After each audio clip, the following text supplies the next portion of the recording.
Welcome to Paint Your Own Watercolour Holiday Christmas Cards. We are going to have so much fun in this studio date. I'm going to show you a range of techniques and options to be able to paint your own holiday cards for this festive season, and we only need to start out with very minimal materials as well. So I'm going to take you through what those are, and just remember also that you've got a play sheet or a playbook with all the materials listed in that too, so you can print it out and take it with you to the art materials shop, or perhaps just buy your materials online too. So what we're going to need is, firstly, let's talk about paints. So while it's being called a watercolour Christmas cards workshop, you can also use acrylic paints if you already have them, or if you prefer to just buy one type of paint, then stick with just acrylics. But if you don't mind having an assortment of materials, then go ahead and get some watercolours as well. I'll talk about the different types that I've got here. This is a very cheap little set. I think it's about $6, and it's a Montmartre watercolour set that basically you can twist apart, and it's got different levels of colours, so it's actually got quite a few different colours in there for us to play with, and you can have loads of fun with that very simple set of watercolours. In fact, it's so easy to use that it makes it very it's like the path of least resistance if you just wanted to sit down in front of the TV one night and have a play while you had a relax. Highly recommend getting a little set of those. You can also buy watercolours in tubes. So these ones are made by Art Spectrum, so they're a little bit more expensive than the pack like this. I think this piece with this little one tube here probably set me back around about $8 for the tube. It depends on what the colour is. Some of them are more expensive than others. To be honest, the pigment is sometimes brighter, it's sometimes marginal, the difference as well. So if you just want to have a play, I'd stick with something cheaper, and then you don't have to worry. You can also buy often these packs of watercolours, like a whole set. So this one's made by Peeboo, and it comes in like a whole pack together of all the colours together, and that's a really economical way to go as well. The thing with these ones is sometimes you just have to squeeze out a bit more because the medium inside them isn't mixed so well with the pigment, and you end up with, I'll show you later, but end up with like a bit of a squirt of just medium with no pigment to begin with. So that's your watercolours. If you want to go down the acrylic route, and we will be using a lot of acrylics in the studio dates during the year in Flourish, so I highly recommend setting yourself up with a set of those. But for today, you don't need very many colours, and you could start out with something like this. I actually picked these up as a set for, I think it was like $2 from Kmart here in Australia, and these are metallic colours. So we've got bronze, gold, silver, copper, and I don't know what you'd call that, pearl. And those are really lovely to use for our festive Christmas cards. If you wanted, you could also pick up these Dimension brand of acrylics, and these in Australia are sold at lots of $2 shops. That's fine to go with Dimension. The other option is to pick up some golden fluid acrylics. So fluid acrylics are, like the name suggests, quite liquidy, fluid, and runny, and they're going to be really easy to water down and use in these techniques that I'm about to show you.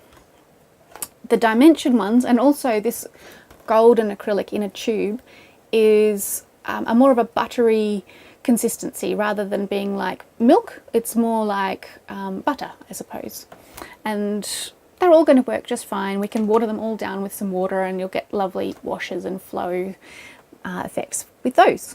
So that's the paints. The next most important thing for our studio date is some paper. Now this is a watercolour paper that I've picked up from an art shop. You can also pick them up from Kmart, you can get them in Big W, you can get them in $2 shops, you can get them online, and I'll have a list of those outlets and places where you can buy materials in your playbook. But the GSM of this one, so the weight of the watercolour paper, is 225 grams, and I wouldn't really suggest going much lighter than that because the cards are likely to buckle and bend and whatnot. So try and get 225 GSM and over, and that'll make a nice strong card stock for us. This is an A5 size, and we're also going to have a play with A4, and we'll be folding them in half to make our cards. Very simple. You'll also most likely need a palette. Now, if you're just using one of these, you can get away with using the tiny little section in the middle there and also the lid as your palette. Very handy.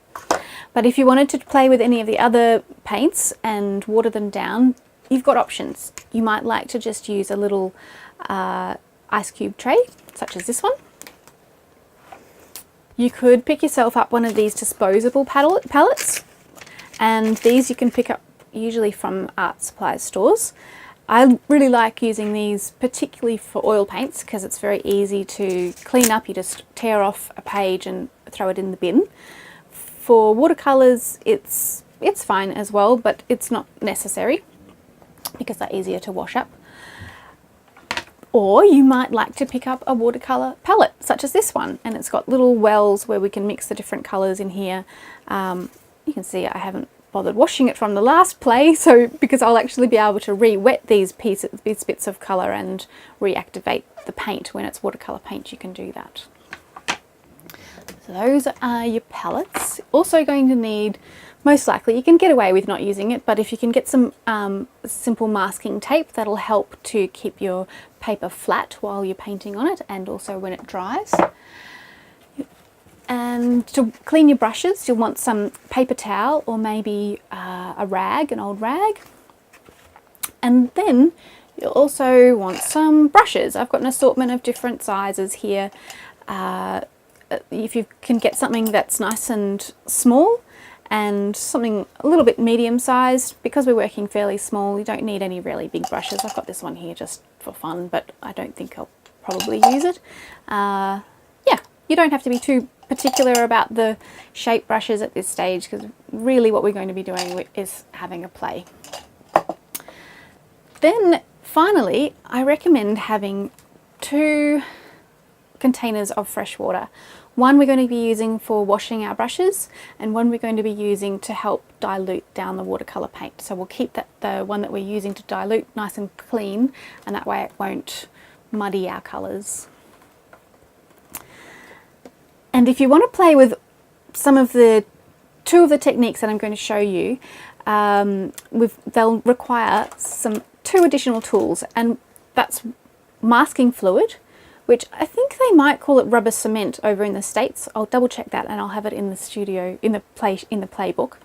But masking fluid is available from art shops, and you also want to have an old paintbrush, one that you're not particularly worried if it gets ruined from using the masking fluid.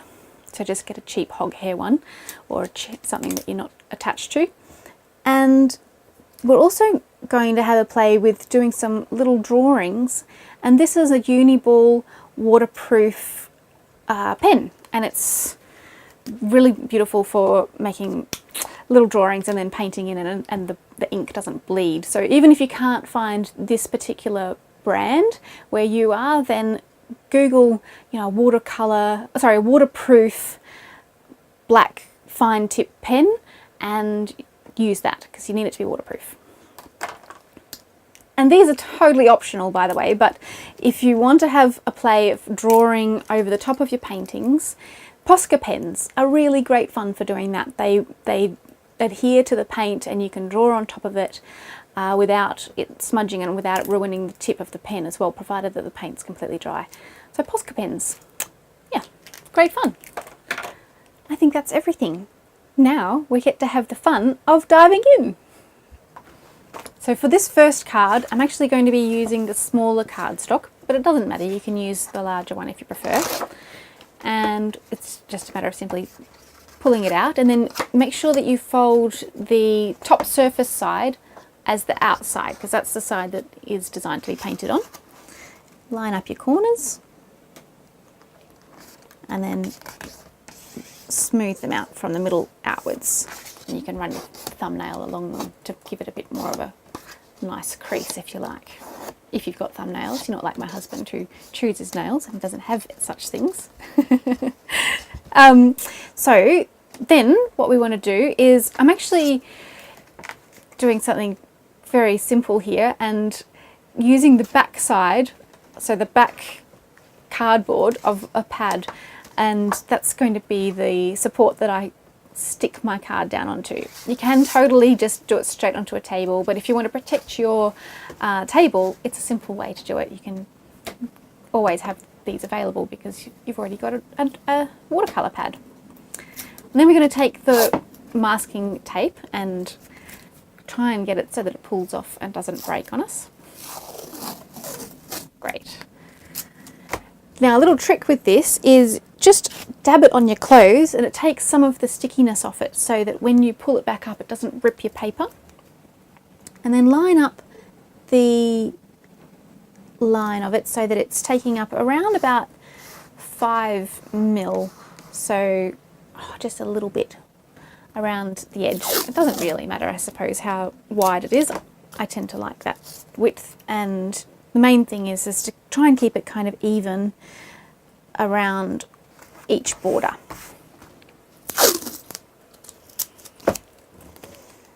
Some masking tapes are really sticky and this one isn't so sticky, so I can get away with not putting it on my clothes, but I've had some that they just, as soon as you go to rip it off, it takes the top layer of your painting off with it, so you don't want that.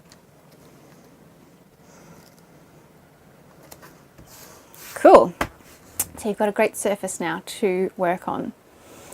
And for this card, we're going to use our waterproof pen to simply start by drawing some love hearts in a bit of a wavy kind of line, and varying the size of them. So we'll have one there, maybe one down here, a smaller one, and then a bigger one.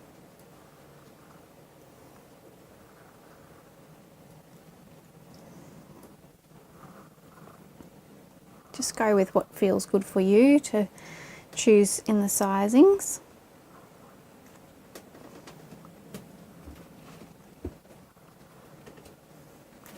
Got our line of hearts, and next we're going to draw a straight line above them.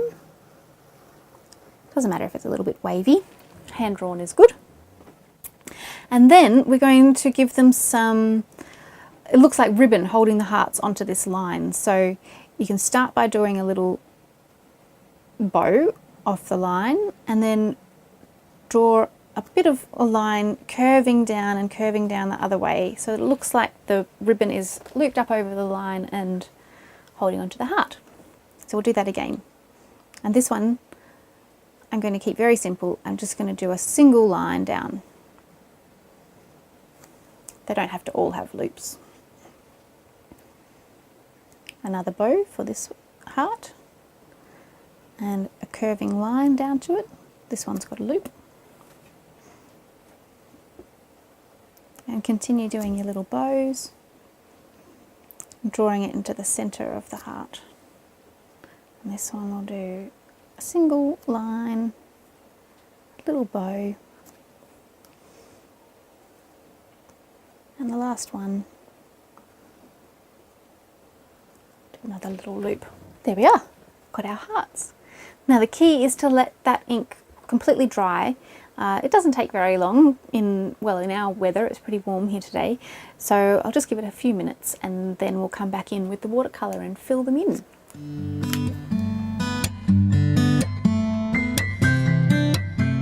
So the ink's dried. Now we get to do the fun part of filling in with whatever choice of colours lights you up. If you want to go down the traditional Christmas route, then you could stick with your greens and reds. I'm actually going to use an assortment of red, blue and purple, but I'll start with a nice red, and I'm using a very small brush, so use your smallest brush that you've got just to be able to get into the different corners of your heart.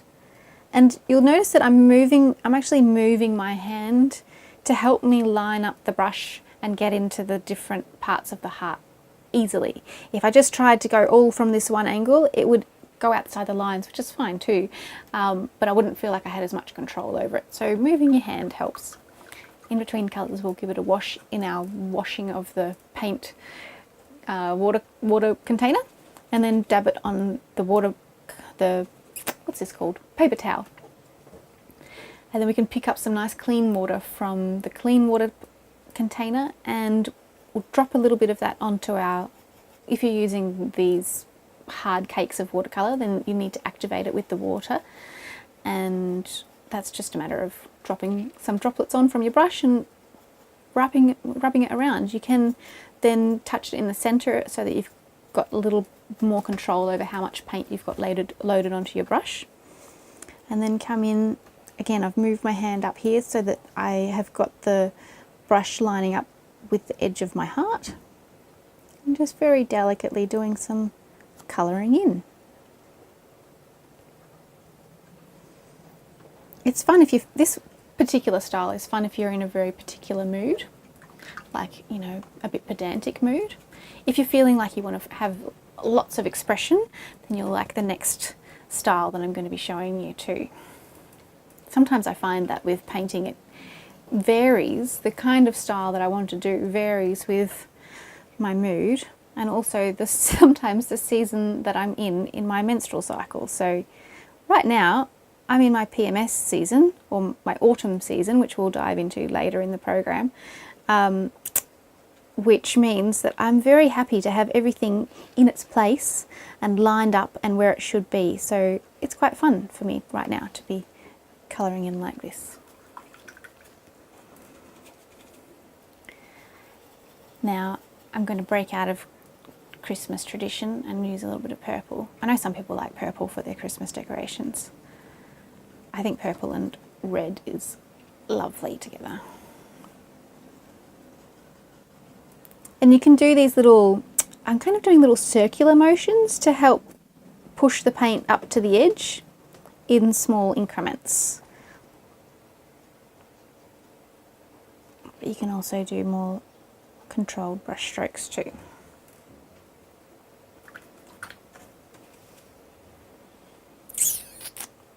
Might do a dark blue.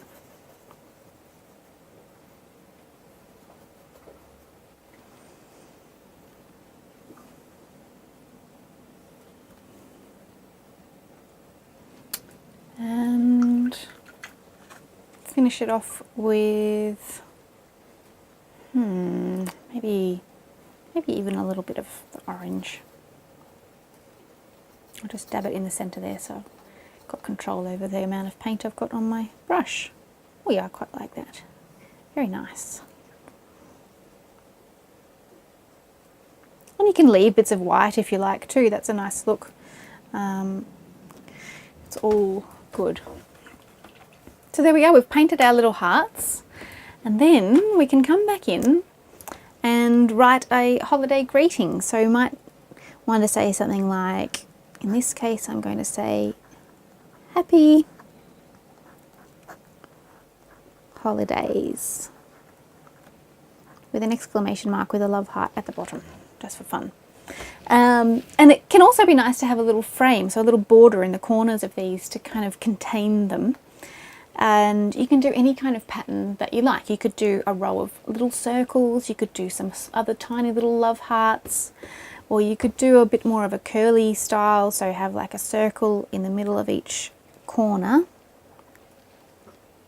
and then kind of like a scroll or a little wavy line.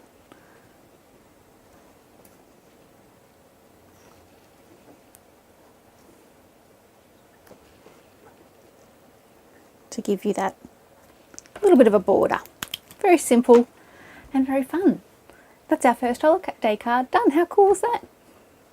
got excited there, but the next stage is to just gently peel off your masking tape, and the trick is to do it in this reverse order that you put it down so that the corners don't lift up from the piece underneath. And it's basically been a nice way to help hold the card in place while we've been working on it, and not much else. But in the next styles that I'm going to show you, it's going to form a nice border around the painting too. So,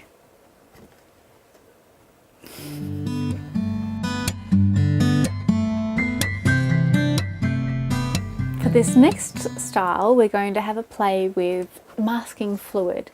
So what this does is it actually creates a barrier on the top of your painting where it will keep any paint from absorbing into the paper, and you'll then be able to rub it off and leave behind whatever was underneath it to begin with. So in this case it'll be white paper, but if you'd already done a layer, then you could use masking fluid over the top of that and it would show the colours underneath, but you'll see what I mean. So grab yourself a new card. I'm going to use a larger sheet of paper for this one. Again, make sure that you've got the outside facing out, so the top side facing out. Usually it's probably going to be a bit rougher than the machined side, which is very smooth, and we want the smooth side on the interior where you will write.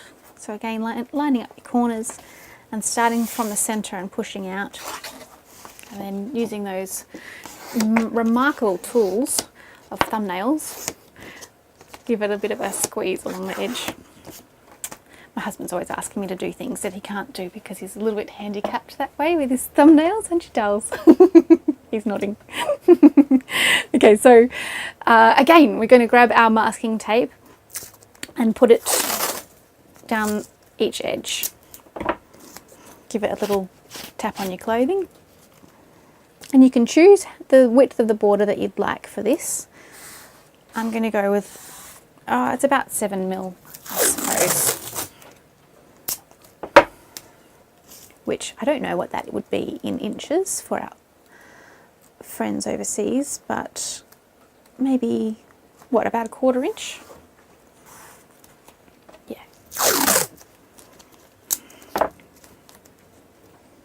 And again, this time it's really quite important that we mask up because it's going to give us a very nice border around the edge when we're finished. So go along and make sure that the front edge is really adhered well to the paper, and that'll help stop any of the water from seeping in underneath and giving you a bleed effect, which if it happens, you know, don't stress, it'll be fine. We can work around that too. I had it happen in my test case, and I ended up doing a little border around the edge, but I'll show you more about that. So, masking fluid.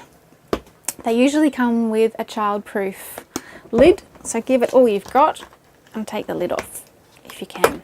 There we are. And this one is a little bit old, and it's just got a little bit of old stuff, dried up stuff there, dried up, so get rid of that. Now, using a brush that you don't mind ruining, so a cheap brush ideally, or an old one that you're not attached to, we're going to dip straight into the masking fluid and draw, or paint I should say, some love hearts onto the page. And again, we're going to do different size love hearts. And you can choose to paint in the center of them if you like, but I'm just going to do the outlines. And I'm also quite happy for it to be a little bit imperfect, so there's little bits of edging showing through with the brush strokes. It's not a purely defined edge on each of the hearts. It's actually a little bit scratchy, and I kind of like that. But whatever way it comes off the bristles of your brush will be fine. And we'll put one more small little one over here. There we go. Oh, maybe one more down here. How's that look? Pretty good.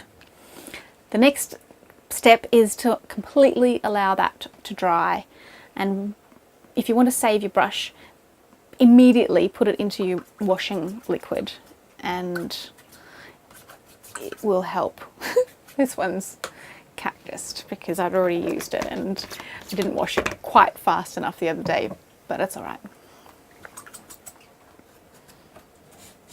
It ends up, yeah, it's like rubber. It's funny stuff. So while that one dries, we'll put that one to the side, and if you've got another piece of board that you can use, you can start doing another experiment with masking fluid. In this case, I'm going to use the back of the smaller watercolour pad. Pop all these ones down. I'm just using the same masking tape that I used on the last small one. You can reuse it quite often.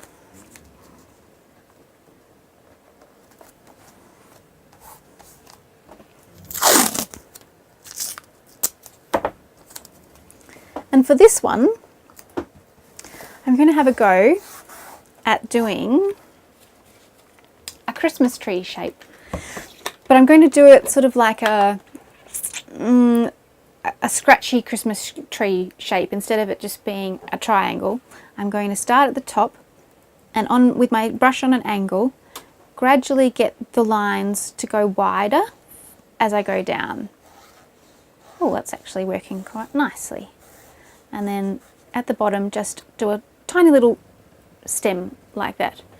And hopefully that will be enough rubber cement. It looks a little bit thin back down here, so I'm going to go back over it again.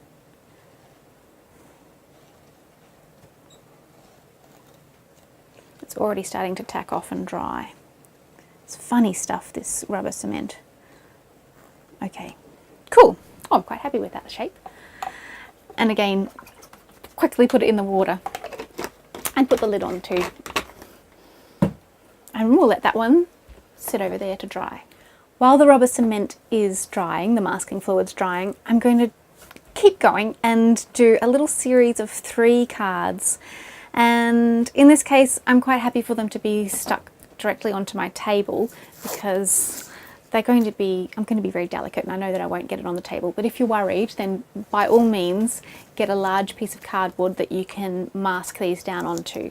Masking it onto something like newspaper or a drop sheet is probably going to be problematic because it'll move, but if you can find an old cardboard box of some sort, that'll work really well.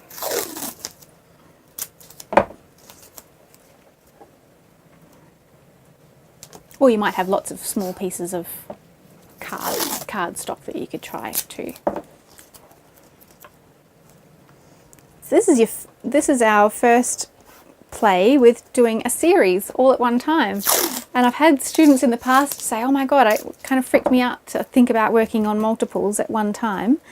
And then once they gave it a try, find that they really love the process because it can free you up to bounce between the different paintings without getting bogged down in the detail of one. So if you haven't tried it before, I highly recommend setting up 3 cards and giving it a little play to see how it feels for you.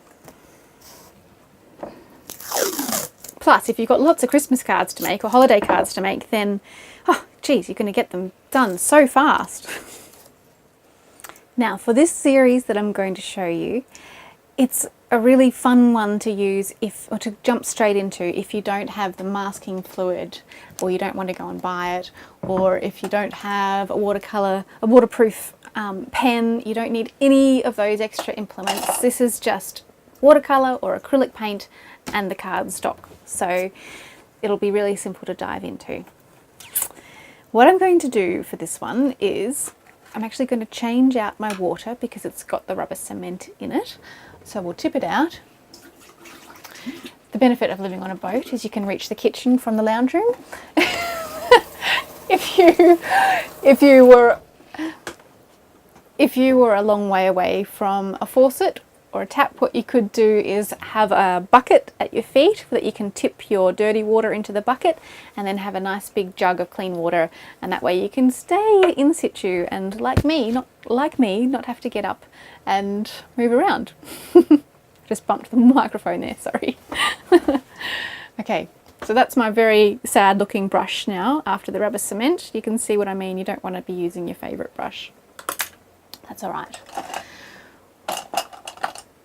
In this case, I'm going to show you a little bit about what it's like to use these watercolours in the tube, in case you want to try those out as something different to the ones in the cakes. I think they're called cakes, pans. So this is the Peebo. It's quite a cheap brand of watercolour, but I find that it's really fine. Sometimes people get really worried about buying expensive materials and thinking that they're better, but I don't know that that's always true. Sometimes you'll find a colour that you like best in a more expensive brand, for sure, but I've found that it sort of doesn't really matter that much, not for something like this anyway, where we're just having a play. So this one here is the, I've just squeezed out a little bit of Artist watercolour French Ultramarine. That's from the Artist Spectrum range. And this one here is Prussian Blue, which is a really strong blue, and that's in the Peebo. And what we'll do is dip our brush into the clean water, and then we're going to make a little pool of water here and drag some of the watercolour from the liquid watercolour and drop it into our water over here. Now the way to make a lighter colour with watercolour is not to add white, you actually add more water. So the more water that you add, the lighter the shade of that colour is going to be. So if you want a very light blue, just have a tiny little dab of it. I'll give you some examples of what happens now. So this is the very light blue. It's like a very light blue, it's like baby blue, you can hardly see it. So then this one was a little tiny bit darker. You can see it there. And then this one was the stronger one with more pigment and less water. You can see it's getting a darker shade.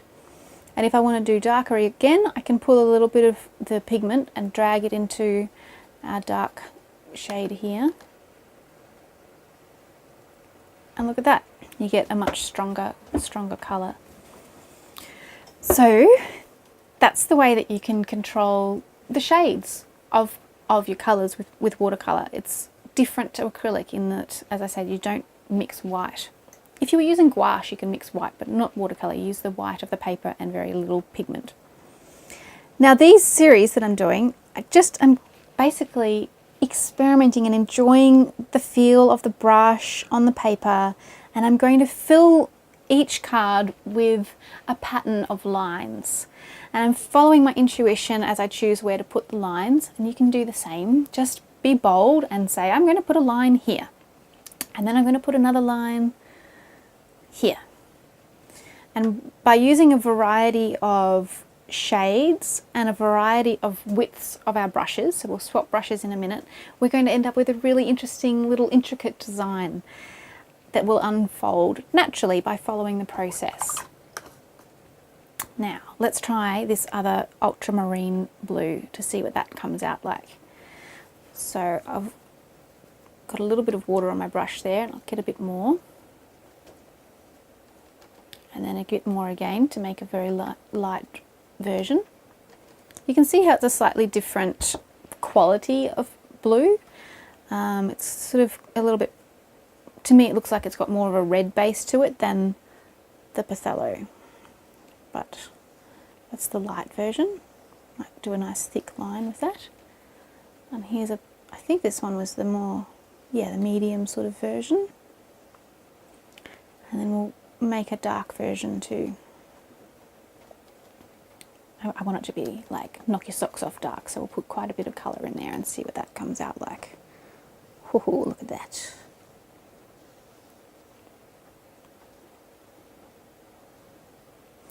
And while it looks really simple, I mean, we're just doing lines on paper, it's such a nice meditative process. I love anything to do with just sitting down, usually I would have some music on, but we don't, so that you can hear me talk.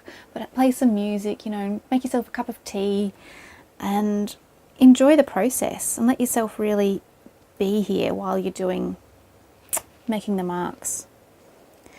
And I'm making not the same marks, but I'm making marks on each three cards as I go, so that it fills them all up in a slightly different arrangement.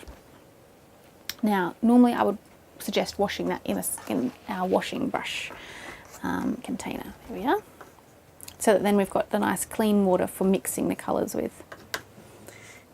So next I'm going to show you a little bit about using acrylic paint for this process. So if you've already got acrylic paints and you don't want to go and invest in some watercolour paints, that's perfectly fine too. The only difference with acrylic paint and watercolour, I mean there's a few differences, but the main difference is that acrylic paint is bound together with like a plastic binder. So the colour, the pigment of the colour is suspended in basically like a glue, and when it dries it becomes resistant to water and it won't reactivate. So if you touch it with water again, it won't make the colour move. Whereas with watercolour, it's simply just pigment suspended in water. So that's why you can have, this is basically just a cake of pigment that's been compacted down and it doesn't need any binder, and you just reactivate it with the water and it comes to life, so to speak. So if I came back through and touched these watercolours, you can see how that has been reactivated. You can see it's moving, it's taken away some of the colour here and it's pulled it down in front there, which I might just move it so that it fits in with my overall aesthetic. But that gives you an idea of what happens with watercolour and why it's different. Whereas when we use the acrylic, it's kind of like painting with glue in a way. It doesn't sound very sexy, but that's what it is. And it will stay put once it's dried. So I've squeezed out a little bit of the pearl purple over here, and then I'm just dropping in a bit of water to loosen it up and make it flow. It's still got that glue binder in it. It is, when we mix water with it, it does break down that binder and it can compromise the integrity of the paint, but it gets a bit boring if I tell you all about that. So don't worry about that. And you can see it gives much the same effect. Like, it looks really similar to the watercolour once we've added the water to it, to the acrylic paint. And again, you can add more water and make it a lighter shade. I've got quite a lot of pigment on my brush there, so I'll just make a lighter shade up here and show you what that's like. And once that's dry, I'll show you when I come back through with the water, and hopefully what I'm telling you is going to hold up in practice and it won't move, it'll stay put. So we'll add some more purple shapes, lines, on our 3 different cards. And again, just trusting your intuition to guide you where to put them. And the key to having a feels like a pleasing balance to your composition is to just vary the length and the width of the lines that we'll be doing, and we'll vary the width in a second by using a different brush. Cool. That's my little bit of purple. Now I'm going to go back to using these watercolour cakes because they're so easy and they're really actually very appealing to use in a small space on the boat. And I think I'm going to keep them out this year to have more play dates more regularly because they're so simple. And I really like this teal colour here.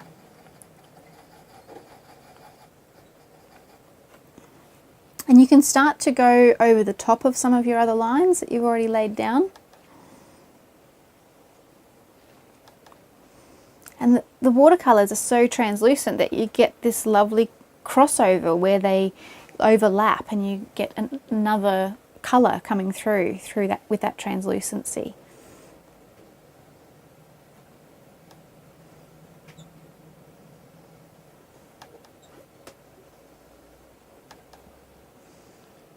Might just do some little marks down here. And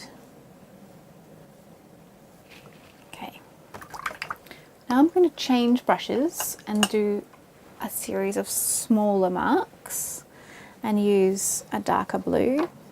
Choose whatever colours speak to you though. You don't have to stick with the colours that I'm using.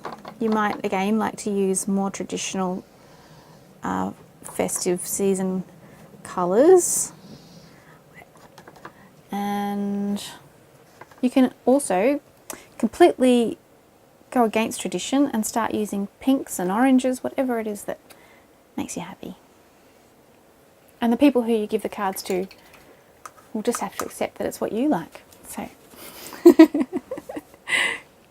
so just continue going around and filling in the white space with different colours and different patterns of, well, different numbers of strokes and sizes and widths of strokes. And let's come back now and have a little experiment with this purple that was the acrylic, remember, and it has got the binder in it. So if I drop some water on that, it doesn't reactivate. You can see it just stays put. I can't make it move again because it's kind of glued onto the paper and it's got a protective coating of glue holding the pigment there. So it does behave differently to watercolour, and if you like these bleed effects that you can create with watercolour, then I highly recommend just pick up a small, you know, insignificant what's the word that I'm trying to think of, cheap version of watercolour, and let yourself have a play and experiment, because it is fun. And don't be afraid to come back over and add some different lines on top of the marks that you've already put there too. So we're starting to build up a little bit of layering. Have a thicker line there by joining them together. And I will also, I think I showed you, but I've got this tiny little brush too that adds nice small details. So use different size brushes and keep bouncing around your paper, your 3 different cards, and let yourself have fun with it. If you want to try something different, like go all out, oh my god, and use a little bit of lime green, give it a go and see what it looks like. What you've got to lose. Oh, look at that. Doesn't look too bad. I quite like that. And the other little trick that I wanted to just mention is, if you want to add a little bit more depth to the painting, use some light colours and some dark colours. I actually had a little bit of a play with using, there's a black on here, and it sounds kind of a bit somber using black, but it adds a little bit of depth to the card too in this case, because it's not a very, very dark black. I didn't mind that look too. So let yourself kind of fill in the majority of the white space. You don't have to fill all of it. And then to add a little bit more of a festive feel, you might like to come over with a metallic paint and choose one or a couple of those colours to put some little fine details over the top. So I particularly love this copper. And let's have a little go at just dipping the paint. I can dip straight into that tube, but if you had it in a tube, then obviously squeeze it out. And then I'm not going to water it down. I'm just going to drag across and let it make a lovely kind of a little bit piecey brush stroke, so it's not thick, perfect straight edges. I like sometimes having that imperfect look on purpose. I love this colour. Cool. If you want to have a play with, say, silver, silver's really great too. Wash your brush, dry it on your paper towel or rag, and make some silver marks on this one. And you can go against the grain, like at a right angle to the other strokes underneath, if you want to.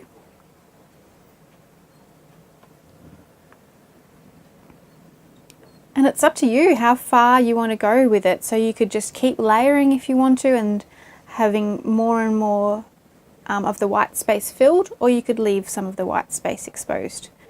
It's your personal choice and aesthetic. I think I'm going to call that a day though for that process and allow it to dry. And once it's dry, then we'll very carefully peel it back in the reverse order again with the masking tape, and you'll end up with a lovely border around each painting. So this is the fun part. We've allowed them to dry, and now we get to peel off the masking tape, and this is where you'll see the border effect that I've been talking about, except where it bleeds through, which is okay. It's okay.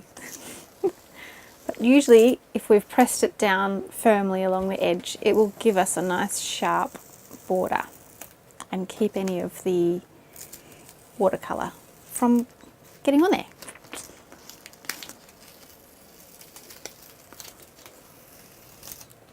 Oh, it's very satisfying. So we're just about finished. Here's the last one. Ah, it makes them so pretty.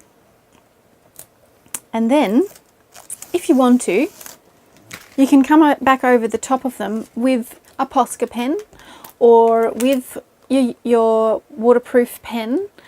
You could even have a go at using a Sharpie and just writing, you know, happy holidays, peace, joy, whatever it is that lights you up, to custom make them into a little bit more of a holiday feel. I think I'm going to do this one here, and I'm going to have a play with the gold.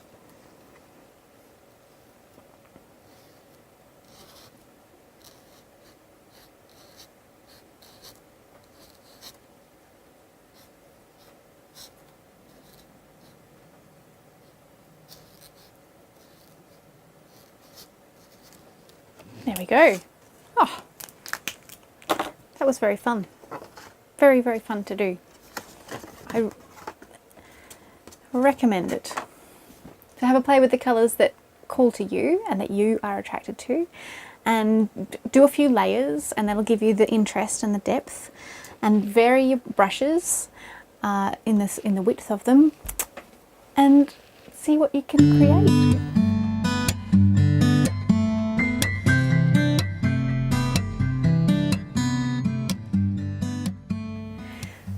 So now we're going to work on the rubber cement ones, or the masking fluid that we did at the beginning, because it's completely dried and you can test it by touching it and you can feel that it's completely dried.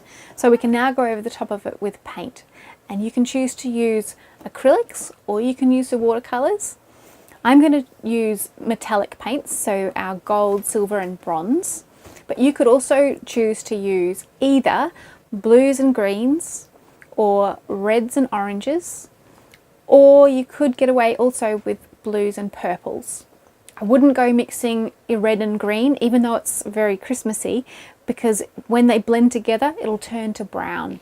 So stick with blues and greens, blues and purples, or reds and oranges.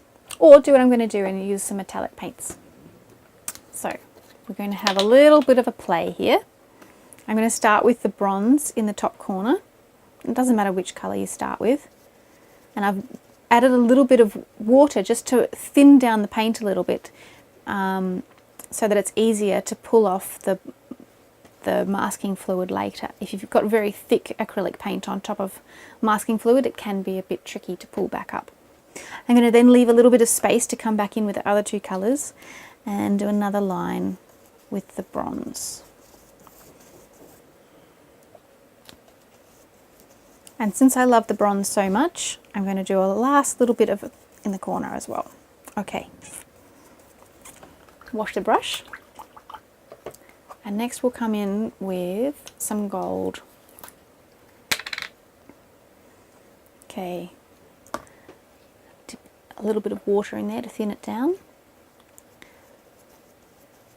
And working it back into the bronze that we've already put down, and then bringing it back through, you'll create a nice little subtle blend. Do that on the next stripe as well. So you can see we start to finally get a little bit more expressive than having to paint within the lines in the first style that I showed you. And lastly, we'll come in with our silver and do a line of silver Again, just dragging it in across the bronze a little bit and then into the gold a little bit so that they kind of blend. And filling in our last gap. And if you want, you can start to be a bit more adventurous and bold and blend the whole way through, so it'll create a more subtle blending effect. And work your way back again. While the paint's still wet. Great. And then we'll let that one dry, and we get to peel off the rubber cement in a minute. Now here's our little Christmas tree that we did earlier, and obviously Christmas tree I think is going to be best if we use green on this one, so let's squeeze out a little bit of green watercolour.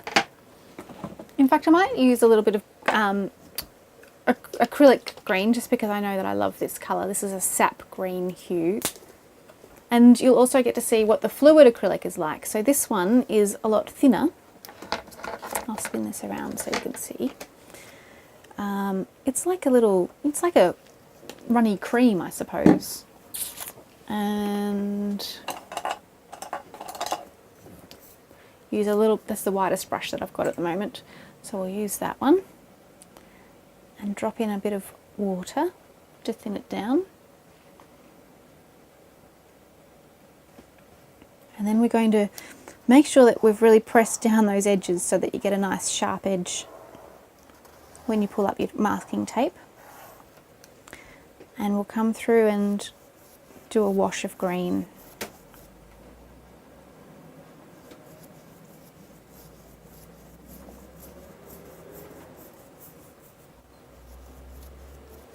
I don't mind if it's got a little wispy bits of white showing through on the edges too. I think that kind of adds to it. So I won't overwork it. Maybe blend that green in a bit more.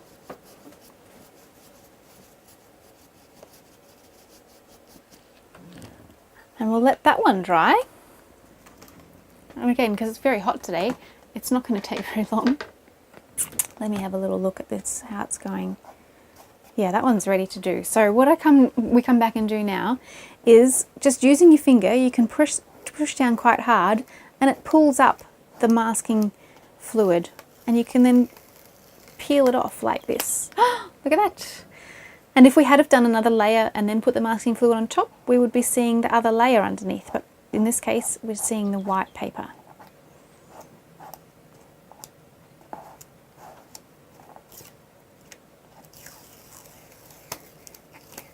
It's very stretchy. I think it's like a latex, really.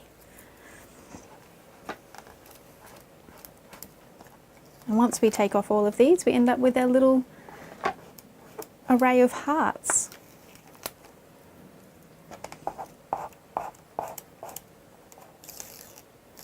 This one was a little bit more piecey because I had scratchy marks from the brush, which I rather like. See how you get these little bits of paint that are still shown through the gaps. And the last little bit.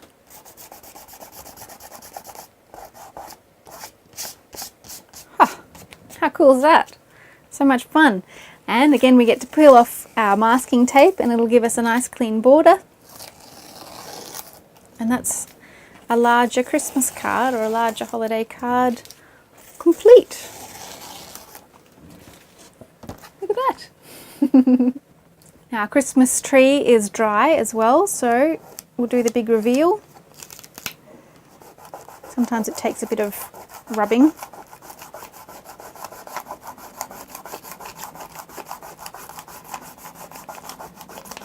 And you can use this rubber cement for obviously all kinds of patterns or shapes or designs, whatever you want to experiment with and explore. Sometimes keeping it simple is advisable in terms of the shape, I think. But you could do triangles, you could do lines, you could do stars. Stars are really nice. Look at that.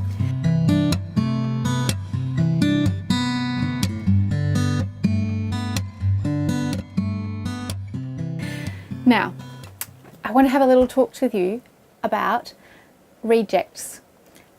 When you're making these cards, you might end up with some that you like better than others, and that's completely expected and normal, and it's been the case for me as well. In fact, my husband's going to pass me some that I did earlier that were not my favourites, but they were fun to do, but they didn't necessarily light me up in the way that they came together. So just because it's not that there's anything wrong with them necessarily, it's just that they didn't really come together the way I wanted. This one, I don't really like how the green sits on top of the red. I feel like it goes a bit muddy. This one, I feel like the words are a little bit more scattered than I would have liked. This one's okay, I don't mind. This is the masking fluid with stars. This is playing with doing Christmas tree shapes. I think my problem that I like the Christmas tree shapes, but I don't love my handwriting. And this was just having a play with blending the different watercolours and then coming over with some baubles of metallic on top. They were really fun to do, but I probably won't want to give them to anybody because they're not my favourite. Whereas we've got a pile of ones that have worked out now, so I would happily give these ones to people, and I've made a stack of those. There's another one, oh voila, one that I prepared earlier. That's another of the Christmas tree that with a blue background. This is another way you can do work with the hearts and the little pen drawings. That was really fun to do. And this is a combination of using a heart masking tape, masking fluid, and then using pen over the top. And this is where you can see it bled underneath because I hadn't pressed down hard enough on the masking tape. But instead of kind of freaking out, and I thought, oh, let's see if I can make something of it. And I just did little squiggles around the edge to make it softer and make it part of the design. Go with it. And this little wreath is very simple to do. It's basically, you can use your pinky finger to dab it into the paint and put little dots, or you could use the end of a pencil to make little dots in a circle, and then come through with the pen and do little lines in behind it to make it look like a wreath. This is another option. So I hope that that's inspired you to have a play this season and pull out some watercolours or some acrylics and see what you can create in, you know, the space of an hour or two. It doesn't even have to take very much time to let yourself unwind, have a play, and if you decide to give them to people, fantastic. And if you don't, then you've still won because you've had fun playing.